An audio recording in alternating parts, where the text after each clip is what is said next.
خوش ہو جائیے تاکہ حضرت علی رضی اللہ تعالیٰ عنہ کی روح خوش ہو جائے۔ میرے نبی صلی اللہ علیہ وسلم نے اپنی بیٹی کو نبھایا تھا۔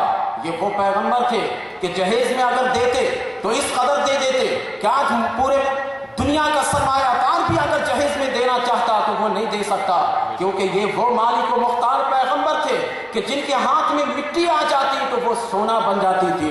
تو میرے نبی صلی اللہ علیہ وسلم حضرت علی کو احد پہاڑ سونا بنا کر دے دیتے جہیز میں۔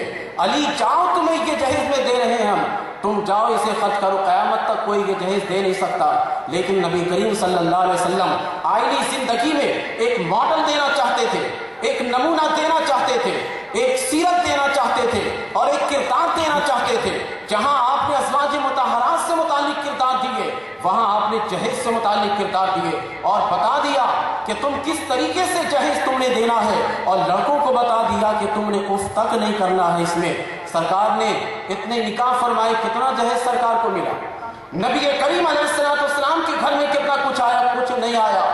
یہ آپ کے لیے ماڈل ہونے چاہیے، سرکار کی سیرت آپ کے لیے ماڈل ہونی چاہیے، اور ان عورتوں کو بھی اور ان خاندان والوں کو بھی چاہیے کہ جو اپنی بیٹیوں کو بیٹھا کر رکھ لیتے ہیں صرف اس بنا پر کہ میرے پاس اب اتنا پیسہ نہیں ہے، بیٹی کو کس طرح سے ہم نبھائیں گے، اور وہ نوجوان اور وہ گھر والے جو بیٹے والے کہلاتے ہیں، وہ اپنے بیٹے کا رشتہ غریب گھر میں اس لیے نہیں کرنا چاہتے کہ غریب گھر والا کچھ دے نہیں سکے گا۔ نبی کی سنت کو یاد رکھیے، حضرت علی رضی اللہ تعالیٰ عنہ کو یاد رکھیے کہ نبی کریم علیہ السلام نے ان کے یہاں جہیز کے طور پر کیا بھیجا تھا۔ اگر کچھ معمولی سی چیز بھی اگر دے دے اسی پر خوش و خرم رہیے۔